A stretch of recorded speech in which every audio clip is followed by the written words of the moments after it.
Hello student, welcome to history inside. আমি তোমাদের Sovan sir.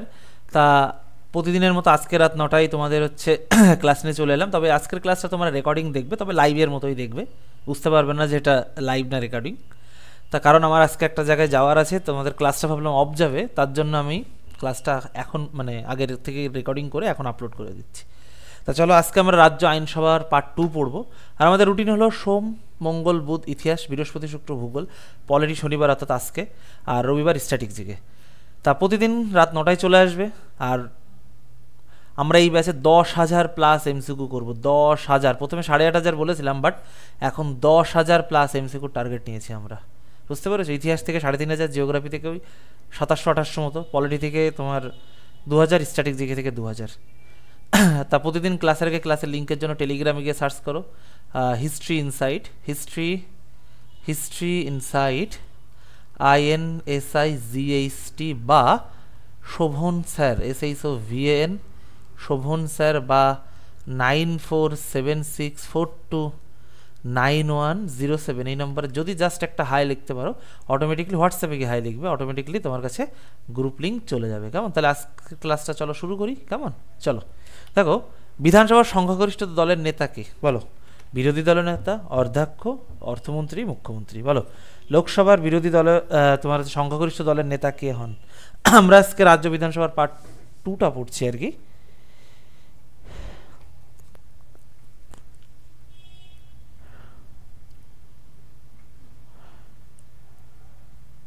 উত্তর দাও।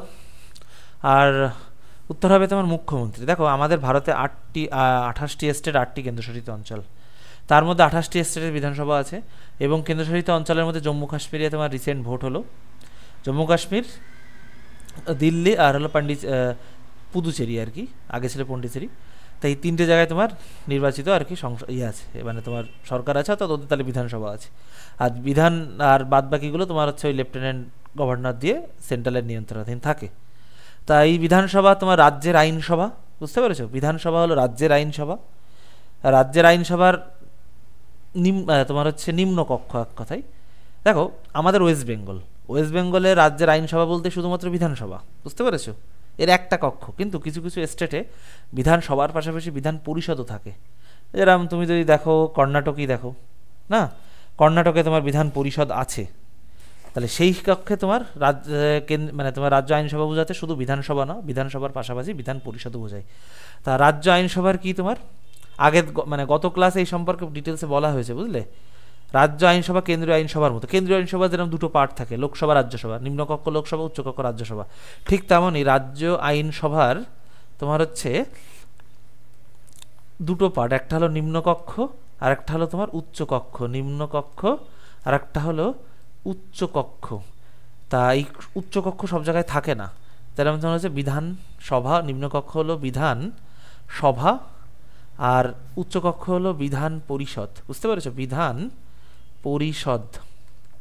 চলো, মুখ্যমন্ত্রী তার মন্ত্রিপরিষদের কাজের জন্য কার কাছে দায়বদ্ধ থাকে? মুখ্যমন্ত্রী তার এবং তার মন্ত্রিপরিষদ কাজের জন্য কার কাছে দায়বদ্ধ থাকে বলো?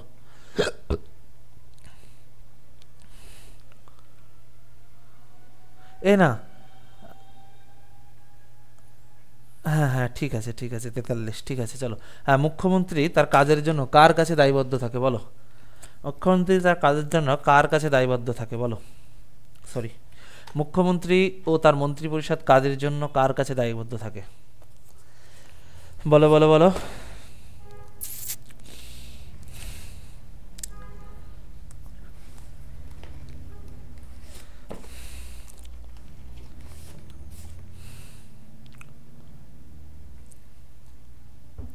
উত্তর হবে তোমার বিধানসভার কাছে। দেখো, বিধানসভার সদস্যরা জনগণের প্রত্যক্ষ ভোটে নির্বাচিত হয়। প্রত্যক্ষ মানে সরাসরি ভোটে, মানে আমরা যাদেরকে যে ওই যে ভোট 21-এ ভোট দিলাম, আমাদের এখানে বিধানসভা হলো। তা আমরা জনগণ ইভিএম টিপে যেটাকে ভোট দেই সেটা হলো তোমার সরাসরি, বাস ব্যালটে যেটা হয়। তা বিধানসভার আসন যদি বলি, মোট নির্বাচিত আসনের সাথে একটা সংরক্ষিত মনোনীত আসন থাকে, সেটা হলো অ্যাংলো ইন্ডিয়ানদের জন্য। সেটা রাজ্যপাল যদি মনে করে এখানে অ্যাংলো ইন্ডিয়ান আছে, অ্যাংলো ইন্ডিয়ানের সংখ্যা আছে মোটামুটি, তখন নিয়োগ করতে পারে।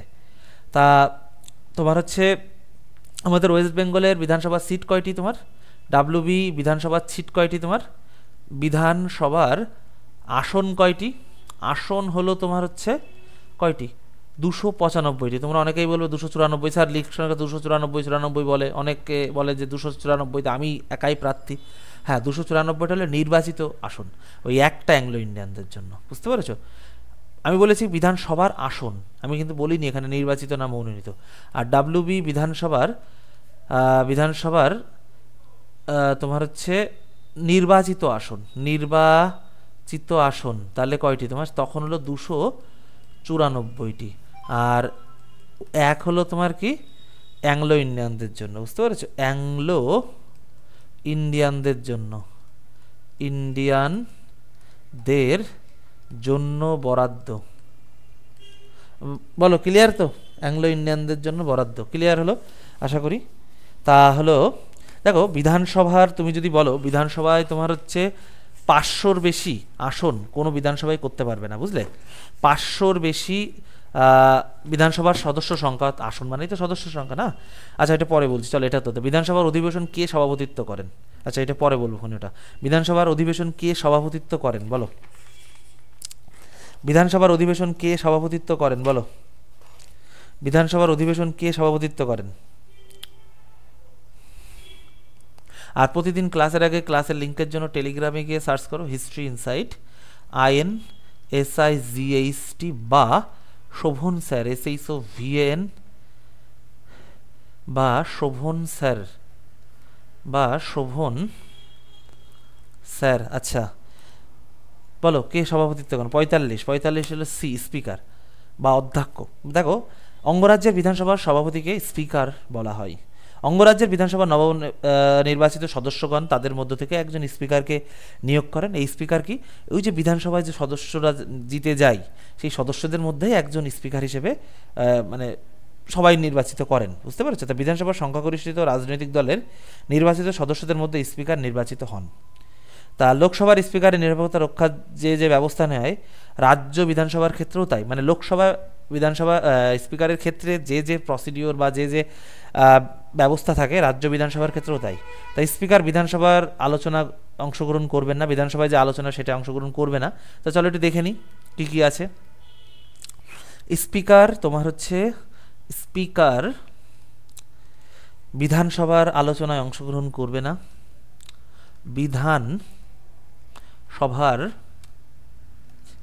আলোচনায় অংশগ্রহণ করবে না, আলোচনায় অংশগ্রহণ করবে না, গ্রহণ করবেন না, করবেন না। স্পিকার ভোটাভুটিতে অংশগ্রহণ করবেন না। তবে সাপোজ দেখা গেল তোমার হলো টাই হয়ে গেল, তখন যেটা আমি স্পিকারের ক্ষেত্রে তোমাদের বলেছিলাম, তখন কাস্টিং ভোট দেয় স্পিকার, বুঝতে পেরেছো? স্পিকার সাধারণত ভোটাভুটিতে অংশগ্রহণ করে না। স্পিকার ভোটাভুটিতে অংশগ্রহণ করে না, অংশগ্রহণ করেন না। তবে প্রয়োজনে নির্ধারক ভোট দেয়, অর্থাৎ কাস্টিং ভোট দেয়। তবে টাই হলে, অর্থাৎ সমান যদি ভোট পড়ে, ধরো কোনো একটা পক্ষে আর বিপক্ষে পড়লো, মানে ভোট পড়লো, পক্ষেও যা ভোট বিপক্ষেও তাই, তখন ওই স্পিকার তার কাস্টিং ভোট দেয়। তবে প্রয়োজনে স্পিকার কাস্টিং ভোট বা নির্ধারণ ভোট দেয়, নির্ণায়ক ভোট দেন। বিধানসভার মধ্যে স্পিকারের আচরণ আদালতের এখতিয়ার বহির্ভূত, মানে স্পিকার যদি কোনো ডিসিশন নেয় সেটা আদালত করতে পারে না, বুঝতে পেরেছো? তা হচ্ছে তোমার বিধানসভার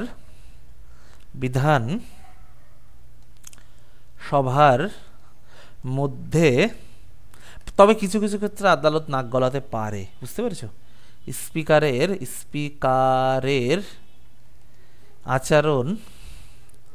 আচরণ আদালতের এখতিয়ারভুক্ত বহির্ভূত আর কি, এখতিয়ারভুক্ত নয়, আদালতের এখতিয়ার বহির্ভূত নয়, মানে এখতিয়ার বহির্ভূত আর কি, মানে এখতিয়ারভুক্ত নয়, সরি।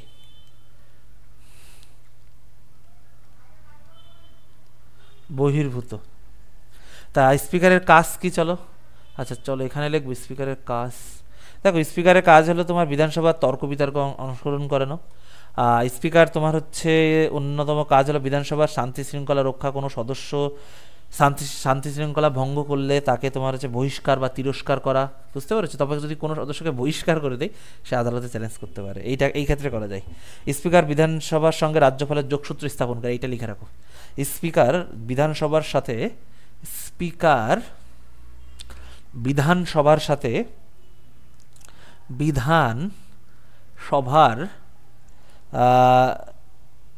সাথে সাথে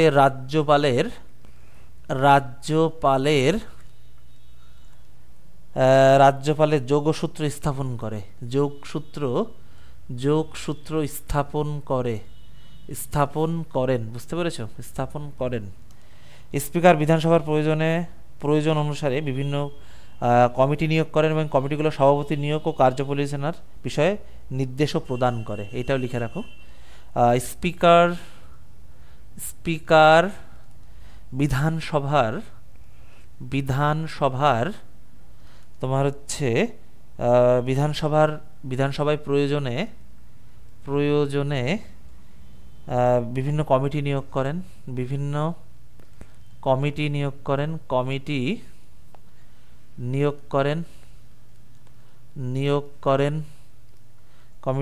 এবং তিনি কমিটিগুলির সভাপতি ও নিয়োগ করেন এবং কার্য পরিচালনার বিষয় নির্দেশ প্রদানও করেন এবং তিনি কমিটিগুলির সভাপতি নিয়োগ এবং কার্য পরিচালনার বিষয়ে নির্দেশ প্রদান করে থাকেন। কার্য পরিচালনার বিষয়ে নির্দেশ প্রদান করে থাকেন।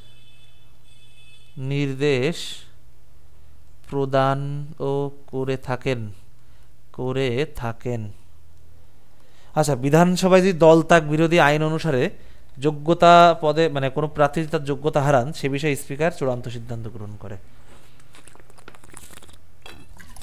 দল ত্যাগ বিরোধী আইন কি? আরও তুমি তৃণমূল থেকে পাশ করে বিজেপিতে যে বসে আছো, তাহলে সেটা দল ত্যাগ বিরোধী আইন, বুঝলে? এটা 84 সালে রাজীব গান্ধী পাশ করে। তা যদি কোনো দল ধরো যা পাশ করলো, ধরো বিজেপি 77টা এমএলএ পেয়েছিল, তা বিজেপির তো অনেক এমএলএ আবার তৃণমূলে চলে গেছে না, তা কী হয়, এই এমএলএগুলো যদি 25 জন মানে ওই 77-এর 1/3 করলে যা হয় 26 জন মতো যদি করে তোমার হচ্ছে অন্য কোনো দলে যায় একসাথে, তাহলে আর দল ত্যাগ বিরোধী আইন কাজ হবে না। কিন্তু 1-2 জন গেলে তার সদস্যপদ বাতিল হয়ে যেতে পারে, বুঝতে পেরেছো? যদি স্পিকার চায়, স্পিকার করে না, এই যে করেনি এরা বিজেপির যে তৃণমূলে বসে আছে, করেনি, স্পিকার করেনি, তাই বুঝতে পারে এটা স্পিকারের আন্ডারেই থাকে। আচ্ছা, সংবিধান অনুসারে অঙ্গরাজ্যের বিধান পরিষদের সদস্য সংখ্যা রাজ্যের বিধানসভার কত হতে পারে না, বলো? অঙ্গরাজ্যের বিধান পরিষদের সদস্য সংখ্যা বলো কত হতে পারে না, বলো বিধান পরিষদ।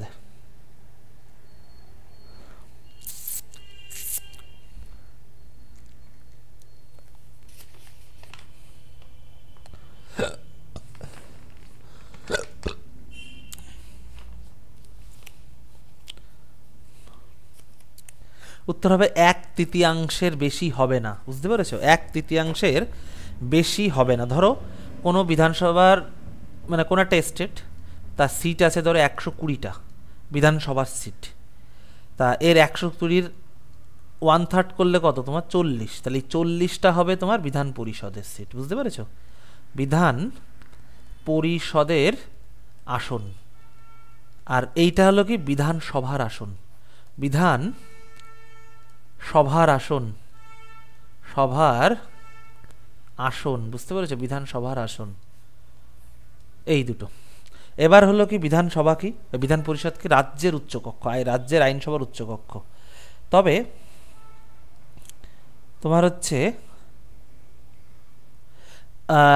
আসন কখনো 40-এর কম হবে না। আর তোমার হচ্ছে তবে জম্মু কাশ্মীর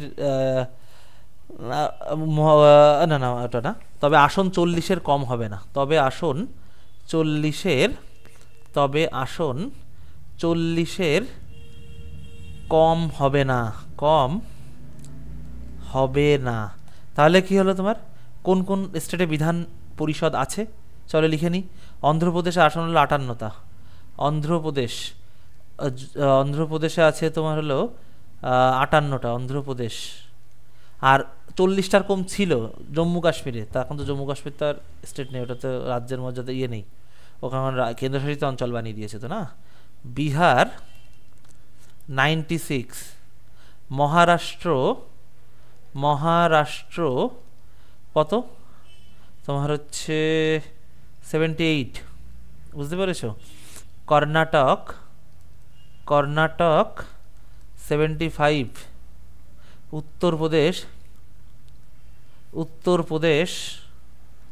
উত্তরপ্রদেশ কত তোমার 108।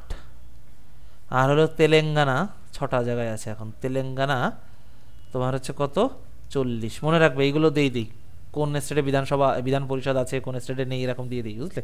চলো আচ্ছা, তোমরা চাইলে আমাদের সায়েন্স ব্যাচে অ্যাডমিশন দেখো। সায়েন্স ব্যাচে আজকে অবধি 599 রেখেছিলাম, কিন্তু অনেকে আবার রিকোয়েস্ট করছে দাদা বা স্যার এটা 599 দিন। তা বললাম যে তাহলে সবার জন্য রেখে দিই, একজনকে দেবো আর একজনকে দেবো না, এটা ঠিক না। তার জন্য আজকে রাত 12:59 অবধি 599 থাকবে, তারপরে কিন্তু 999। আর যেন রেলের পরীক্ষা পাস করতে গেলে কিন্তু সায়েন্স মাস্ট।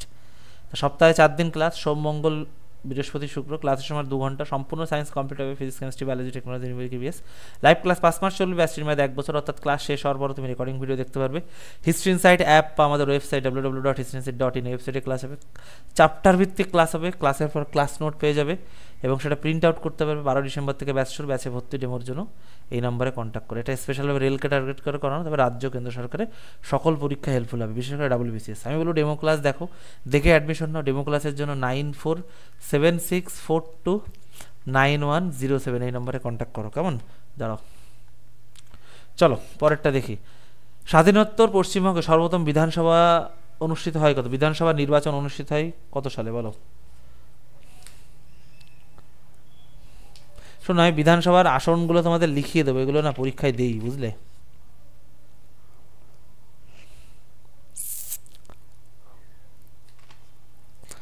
লিখিয়ে দেবো ওখানে আজকে, বিধানসভা আজকে এখনই লিখিয়ে দেবো ওখানে, যাও। 47 বলো 1952 সালে, বুঝলে, 1952 সালে, বুঝতে পেরেছো, 1952 সালে। আচ্ছা চলো, বিধানসভার বিভিন্ন অঙ্গরাজ্যের বিধানসভার আসন সমূহ। ভারতবর্ষের অঙ্গরাজ্যের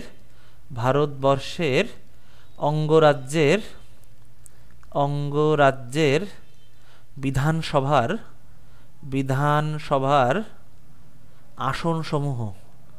আসনসমূহ, বুঝতে পেরেছো। নির্বাচিত আসনসমূহ বলতে পারো, কারণ নির্বাচিত আসন মানে যেগুলো নির্বাচনের জন্য, অ্যাংলো ইন্ডিয়ানদের জন্য না। আর অ্যাংলো ইন্ডিয়ান হলে 1 করে বাড়িয়ে দেবে, কেমন। নির্বাচিত আসনসমূহ। চলো, প্রথমে আসছে কি তোমার অন্ধ্রপ্রদেশ কত তোমার 175, বুঝলে। তারপরে আছে অসম 126, তারপরে আছে বিহার 243, তারপরে আছে গুজরাট 182, তারপরে আছে কেরলের কি আসছে তোমার 140, তারপরে আসছে তোমার হচ্ছে মধ্যপ্রদেশ কত আছে তোমার 230, তারপরে আসছে তোমার তামিলনাড়ু হলো 288, না 234, তামিলনাড়ু 234। মহারাষ্ট্র তামিলনাড়ু, হ্যাঁ মহারাষ্ট্র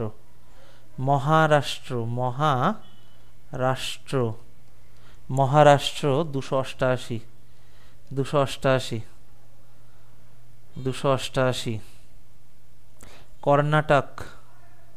কর্ণাটক তারপরে আসছে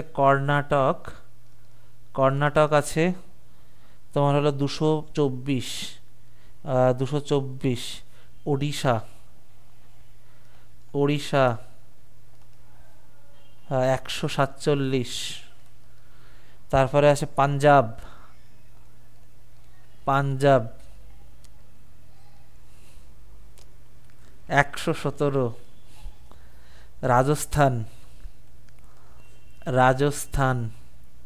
রাজস্থান কত তোমার 200, রাজস্থান 200, উত্তরপ্রদেশ কত তোমার 403, পশ্চিমবঙ্গ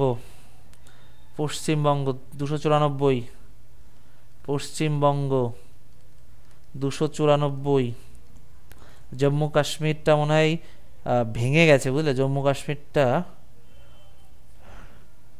জম্মু কাশ্মীরে এখন ওটা নেই, দাঁড়াও জম্মু কাশ্মীরটা দেখে বলে দিচ্ছি।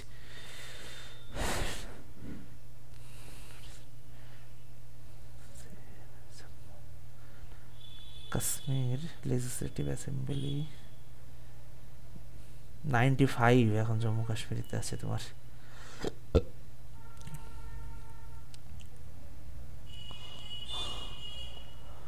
আর যদিও জম্মু কাশ্মীর এখন তো তোমার ইউনিয়ন টেরিটরির মধ্যে পড়ে, ওটা বাদ দাও। 95 আছে তোমার জম্মু কাশ্মীরে, 95।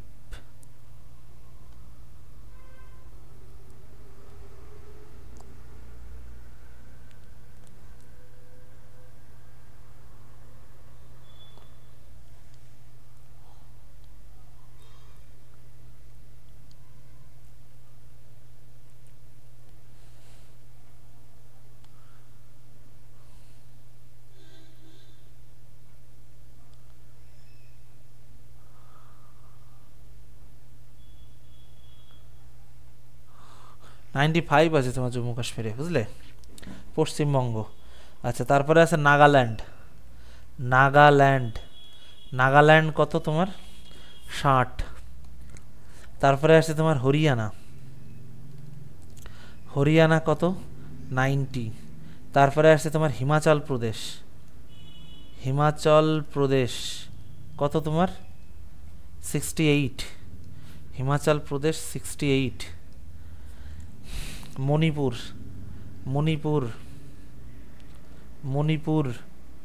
60, ত্রিপুরা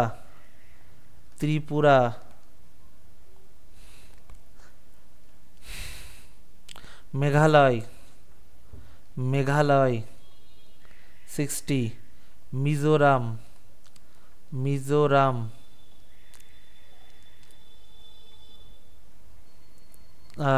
মেঘালয়ের পরে সিকিম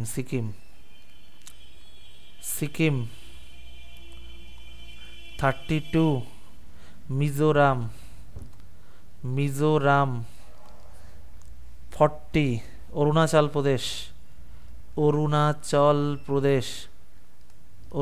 প্রদেশ 60, গোয়া 40, আর হলো ছত্তিশগড় হলো তোমার 90, আর দুটো উপরে লিখে দিই দাঁড়াও, উত্তরাখণ্ড, ঝাড়খণ্ড, তেলেঙ্গানা। উত্তরাখণ্ড আছে তোমার হচ্ছে 70, ঝাড়খণ্ড 81, তেলেঙ্গানা 119। বুঝতে পেরেছো? ক্লিয়ার হলো? চলো, ভারতের সংবিধান অনুসারে বিধান পরিষদের ন্যূনতম সদস্য সংখ্যা হবে, ন্যূনতম মানে সব থেকে কম, বলো সব থেকে কম কত হবে, বলো।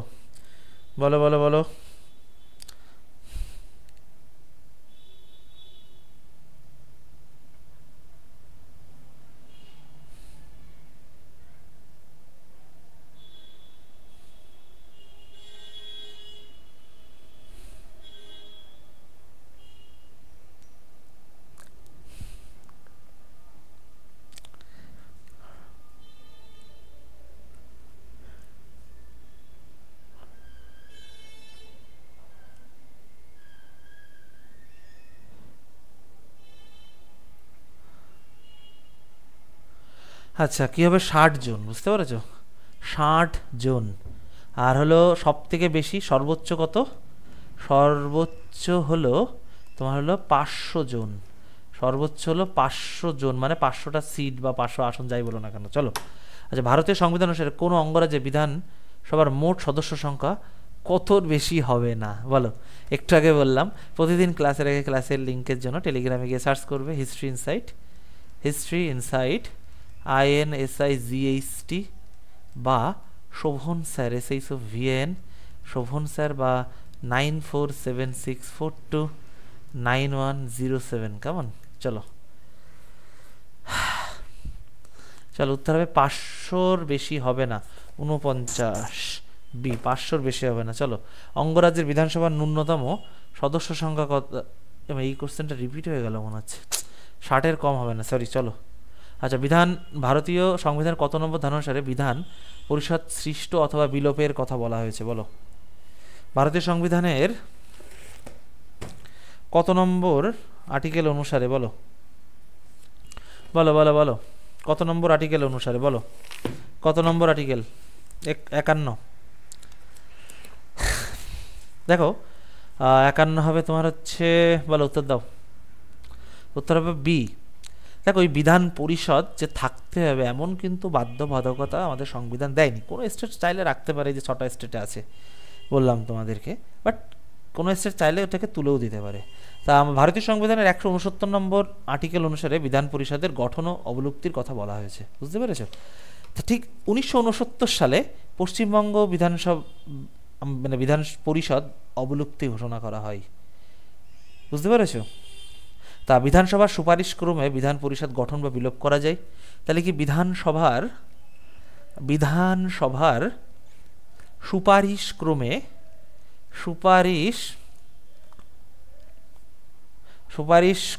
বা বিধানসভার সুপারিশ ক্রমে বিধান পরিষদ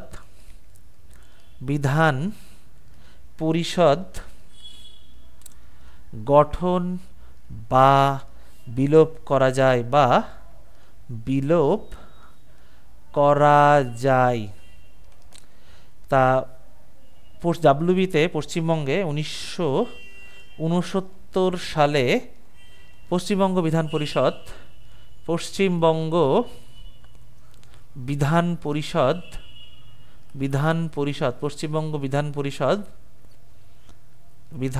পরিষদ বিলোপ করা হয়েছিল, বুঝতে পেরেছো? পশ্চিমবঙ্গ বিধান পরিষদ বিলোপ করা হয়েছিল কি মাধ্যমে? তোমার West Bengal legislative council abolition act 1969, বুঝতে পেরেছো? চলো, করা হয়েছিল। চলো, কোনো রাজ্যের বিধান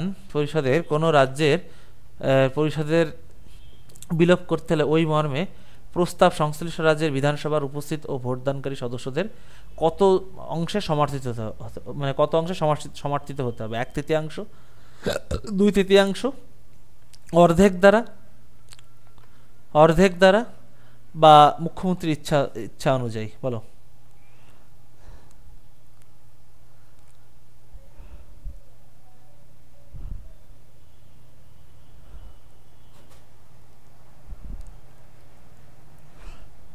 আচ্ছা, উত্তর হবে 2/3 দ্বারা সমর্থিত, অর্থাৎ রাজ্য বিধানসভার 2/3কে সমর্থিত হতে হবে। আচ্ছা, তোমাদের কি মনে হচ্ছে রাজ্য বিধানসভা যদি 2/3 সমর্থন করে তাহলে কি বিধানসভা বিলোপ বা বিধান পরিষদ বিলোপ বা বিধান পরিষদ সৃষ্টি হয়ে যাবে? এরকমটা না। দেখো, প্রথমে বিষয়টা কিরকম, রাজ্য বিধানসভার 2/3 ভোটে পাশ হতে হবে, বুঝতে পেরেছো? রাজ্য বিধানসভায় 2/3 ভোটে পাশ হতে হবে, 2/3 ভোটে পাশ হতে হবে, বুঝতে পেরেছো?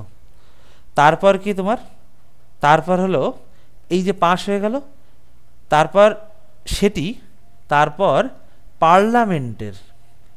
পার্লামেন্টের তোমার হচ্ছে 2 কক্ষে আবার পাশ হতে হবে। তারপর পার্লামেন্টের বা সংসদের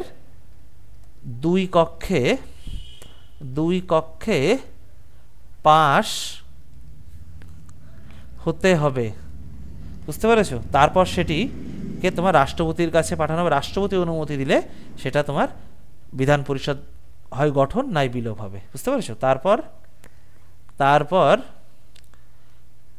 তারপর রাষ্ট্রপতির পাশে রাষ্ট্রপতির সম্মতির জন্য যাবে, তারপর রাষ্ট্রপতির সম্মতির জন্য যাবে। সম্মতি, রাষ্ট্রপতির সম্মতিতে বিধান পরিষদে বিলোপ বা গঠন করা সম্ভব। বিধান পরিষদের বিলোপ বা গঠন সম্ভব, বা গঠন সম্ভব। বুঝতে পেরেছো? বিলোপ বা গঠন সম্ভব। কেমন? প্রথমে রাজ্য বিধানসভার এইটা একটা বিল তোলা হবে, সেখানে 2/3 অর্থাৎ স্পেশাল মেজরিটিতে সমর্থিত হতে হবে। তারপরে সেটা পার্লামেন্ট বা তোমার হচ্ছে কি বলে সংসদের 2 কক্ষে পাশ হতে হবে। তারপর রাষ্ট্রপতির কাছে যাবে, রাষ্ট্রপতি সম্মতি দিলেই হয় বিধানসভা বিলোপ বা গঠন সম্ভব। কেমন? চলো, রাজ্যের কোনো বিল অর্থ বিল কিনা সে সম্পর্কে চূড়ান্ত সিদ্ধান্ত কে নেই বলো?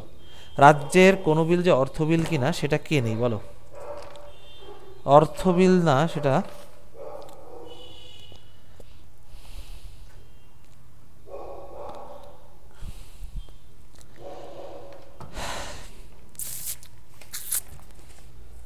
তিপ্পান্ন, কি হবে 53-র ডি? বিধানসভার স্পিকার। বুঝতে পেরেছো? স্পিকার সাহেব নেন এটা।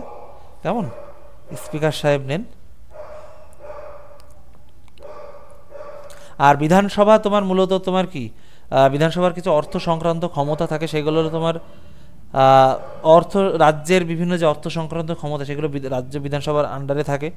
রাজ্যপাল ব্যতীত বিধানসভায় কোনো আয় ব্যয় প্রস্তাব উত্থাপন করা যায় না। বুঝতে পেরেছো?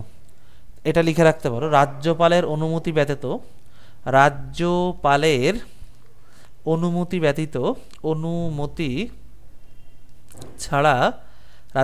অনুমতি ছাড়া তোমার হচ্ছে বিধানসভায় কোনো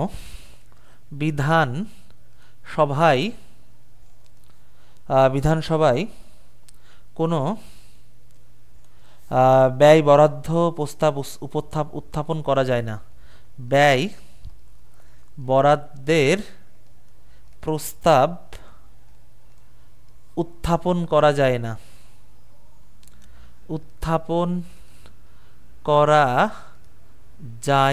বুঝতে পেরেছো? উত্থাপন করা যায় না।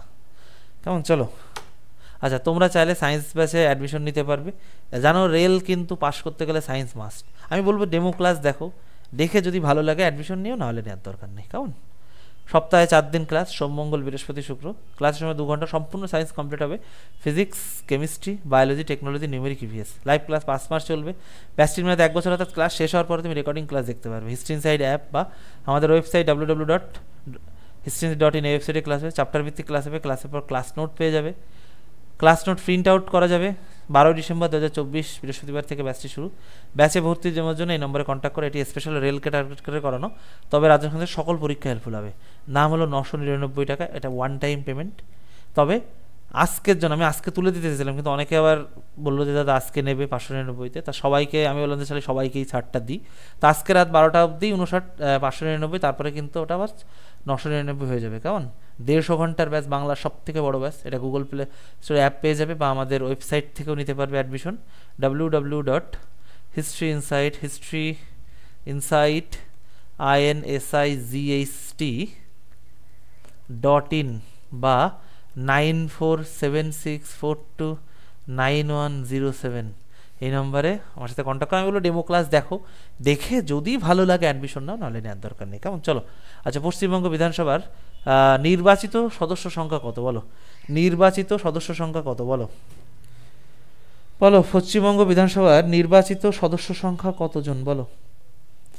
224, 294, 290, 250, নির্দিষ্ট নয়। কোনটা হবে বলো? উত্তর হবে তোমার হচ্ছে 294 জন। বুঝতে পেরেছো? 294 জন হবে। 294 জন। আর যদি বলে মোট কত, তখন কিন্তু অ্যাংলো ইন্ডিয়ানদের জন্য একটা, মোট 295টা। চলো, বিধানসভার অধিবেশন কে ভেঙে দিতে পারেন? বলো, বিধানসভার অধিবেশন কে ভেঙে দিতে পারেন? তোমাদের বিধানসভার আজকে পার্ট 2, গতদিন আমি আরও ডিটেলসে বলেছিলাম, গত ক্লাসটা একটু দেখে নেবে কেমন, বিধানসভার পার্ট 1টা দেখে নেবে। বিধানসভার অধিবেশন কে ভেঙে দিতে পারে? রাজ্যপাল, বিধানসভার স্পিকার, মুখ্যমন্ত্রী, মুখ্যমন্ত্রীর পরামর্শক্রমে রাজ্যপাল। উত্তর হবে মুখ্যমন্ত্রীর পরামর্শক্রমে রাজ্যপাল ভেঙে দিতে পারে, বুঝলে? চলো, আচ্ছা, বিধানসভা ভেঙে দিলে স্পিকার কতদিন পর্যন্ত তার পদে বহাল থাকে? ধরো কোনো কারণে মুখ্যমন্ত্রীর নির্দেশে, ধরো মুখ্যমন্ত্রী মানে তোমার সংখ্যাগরিষ্ঠতা হারালো, তখন মুখ্যমন্ত্রী বললো যে স্যার আপনি এই বিধানসভাটা ভেঙে দিন, রাজ্যপালকে বললো, রাজ্যপাল কী করলো? ভেঙে দিল। কিন্তু কতদিন পর্যন্ত তোমার বিধানসভা ভাঙার পর স্পিকার তার পদে বহাল থাকেন? উত্তর হবে ডি, নতুন অধ্যক্ষ নির্বাচিত হওয়ার আগে অবধি স্পিকার অর্থাৎ অধ্যক্ষ তার পদে, তার শপথে বহাল থাকেন। এটা তোমাদের স্পিকার সম্পর্কে বলেছি একটু আগে, আজকেই বলেছিলাম। চলো, ভারতীয় সংবিধান অনুযায়ী রাজ্য বিধানসভা গুলি পাশ করতে পারে কেন্দ্রীয় সরকারের বাজেট, বার্ষিক বাজেট, রাজ্য সরকারের বার্ষিক বাজেট, সংবিধান সংশোধন, উপরের কোনোটি নয়। 57 কি হবে বলো? দেখো, উত্তর হবে রাজ্য সরকারের বাজেট। দেখো বিধানসভার কিছু ক্ষমতা থাকে, সেটা হলো আইন প্রণয়ন সংক্রান্ত ক্ষমতা, শাসন বিভাগ নিয়ন্ত্রণ সংক্রান্ত ক্ষমতা, অর্থ সংক্রান্ত ক্ষমতা। তো এই অর্থ সংক্রান্তের মধ্যেই তোমার হচ্ছে এইটা পড়ে, বুঝতে পেরেছো? সংবিধান সংশোধনকর্তৃ ক্ষমতার ক্ষেত্রে কি, দেখো সংশোধনের কয়েকটি সংশোধন অন্ততপক্ষে, ধরো আমাদের কেন্দ্রীয় আইনসভা অর্থাৎ পার্লামেন্ট কোনো একটা সংবিধান সংশোধন করলো, বুঝতে পেরেছো? মানে রাজ্য রিলেটেড কোনো রাজ্যের সাথে জড়িত, সেটা সংশোধন করলো, তখন মানে তোমার ভারতের যতগুলো স্টেট আছে তার তোমার হাফের বেশি সমর্থন লাগে, বুঝতে পেরেছো? আর হলো কেন্দ্র রাজ্যের মধ্যে ক্ষমতা বন্টন সংক্রান্ত ক্ষমতা, রাষ্ট্রপতি নির্বাচন, সুপ্রিম কোর্ট, হাইকোর্ট সম্পর্কিত এইসব সময়তে তোমার আমাদের পার্লামেন্টের ক্ষমতা থাকে, বুঝলে? নির্বাচন সংক্রান্ত ক্ষমতা থাকে, বুঝতে পেরেছো? চলো, 58, একটি আইন পরিষদে মোট সদস্য সংখ্যা, একটি আইন পরিষদ মানে বিধান পরিষদ, বুঝলে? মানে একটি আইন পরিষদ বা বিধান পরিষদের সদস্য সংখ্যা মোট বিধানসভার চেয়ে কত বেশি উচিত নয়। মানে আইন পরিষদ মানে বিধান পরিষদ, তা মোট সদস্য সংখ্যা তোমার একটি বিধানসভার চেয়ে কত বেশি হওয়া উচিত না? 1/3, 2/3, 1/3 বা হলো 1/4। কি হবে বলো? কি হবে বলো? উত্তর হবে 1/3 বেশি হওয়া উচিত না। চলো, the legislative council in a state can be created or disbanded by, কে করতে পারেন এটা? লেজিসলেটিভ কাউন্সিল মানে বিধান পরিষদ, এটা কে করতে পারে? তোমার প্রথমে আসে তোমার বিধানসভায়, তাহলে স্টেট লেজিসলেটিভ অ্যালোন, মানে স্টেট লেজিসলেটিভে আসবে, তারপরে সেটা সংসদে যাবে, সংসদে স্টেট লেজিসলেটিভতে পাস হওয়ার পরে সংসদে পাস হতে হবে, সংসদে 2 কক্ষতে পাস হওয়া লাগবে, তারপরে রাষ্ট্রপতির কাছে দেবে। কিন্তু প্রথমে তো তোমার স্টেট লেজিসলেটিভ মানে অর্থাৎ রাজ্য বিধানসভা না। চলো, who works of the chairman of state planning board, মানে কে তোমার স্টেট প্ল্যানিং বোর্ডের চেয়ারম্যান? বলো, governor, chief minister, leader of opposition, speaker. বলো, প্রতিদিন ক্লাসের আগে ক্লাসের লিঙ্কের জন্য টেলিগ্রামে গিয়ে সার্চ করবে হিস্ট্রি ইনসাইট INSIGHT বা Shovan sir SHOVAN Shovan sir বা 9476429107 এই নম্বরে কন্ট্যাক্ট করে। চলো, 60 হলো বি, চিফ মিনিস্টার। কেমন? চলো, the member of the state legislative assembly are elected from what period? State legislative assembly মানে ওই যে বিধানসভা কত বছরের জন্য নির্বাচিত হয়? বলো, 5। আর বিধান পরিষদ কিন্তু 6 বছরের জন্য। লেজিসলেটিভ কাউন্সিল বা বিধান পরিষদ কিন্তু তোমার হচ্ছে কত বছরের জন্য? 6 বছরের জন্য, কিন্তু 2 বছর 1/3 সদস্য চেঞ্জ হয়, বুঝতে পেরেছো?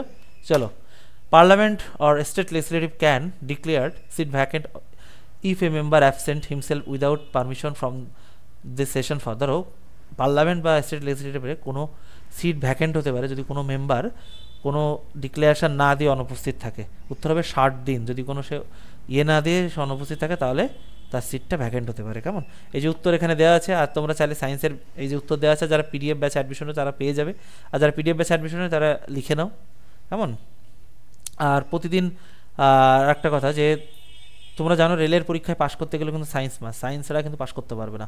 সপ্তাহে 4 দিন, সোম, মঙ্গল, বৃহস্পতি, শুক্র, ক্লাসের সময় 2 ঘন্টা সম্পূর্ণ সায়েন্স কমপ্লিট হবে, physics chemistry biology technology numeric EVS.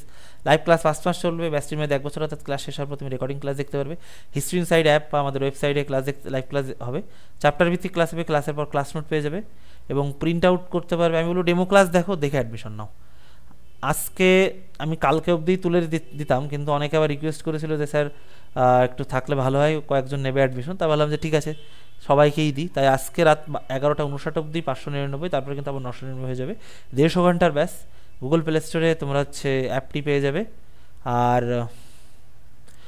বা আমাদের ওয়েবসাইট থেকেও নিতে পারো। আমি বলবো ডেমো ক্লাস দেখো, দেখে অ্যাডমিশন নাও। 9476429107, কেমন? এই নম্বরটা করে রাখো। আর প্রতিদিন ক্লাসের লিঙ্কের জন্য টেলিগ্রামে গিয়ে সার্চ করো হিস্ট্রি ইনসাইড বা শোভন স্যার, আর বা এই নম্বরে হাই লেখো। আর তোমরা যদি মনে করো যে এই পিডিএফগুলো পেতে চাও, আজকে প্রায় 1162 অবধি পলিটিতে হয়ে গেল। মোট 10,000 এমসিকিউ, প্রায় 6,000 এমসিকিউ আমাদের হয়ে গেছে, আর 4,000 এমসিকিউ বাকি, 4,000 মতো বাকি আছে। আর তা তোমার হচ্ছে 6,000 অলরেডি ডান। তা ইতিহাসে আমাদের এনশিয়ান মেডিভেল শেষ, এখন আমরা আধুনিক ভারত পড়ছি। পলিটিটিও অনেকটা হয়ে গেছে, স্ট্যাটিক জিকো অনেকটা হয়ে গেছে, কালকে স্ট্যাটিক জিকো করাবো, আর জিওগ্রাফিও অনেকটা হয়ে গেছে। তা তোমরা যদি এখনও অ্যাডমিশন নাও, আগের ক্লাসের সব পিডিএফগুলো পেয়ে যাবে। ক্লাস তো ইউটিউবে ফ্রিতে, তার জন্য কোনো টাকা লাগবে না, বাট পিডিএফের জন্য একবারই 99 পেমেন্ট করতে হবে। যারা পিডিএফ ব্যাচে অ্যাডমিশন নিতে চাও এই নম্বরে কন্ট্যাক্ট করো, কেমন? তাহলে আজকের ক্লাসে অবধি। যারা ক্লাস কেমন লাগলো জানিও, কেমন ক্লাস, কেমন ভালো খারাপ যাই লাগুক না কেন জানিও। আর নেক্সট ক্লাসে দেখা হচ্ছে, ভালো থেকো সবাই, গুড নাইট।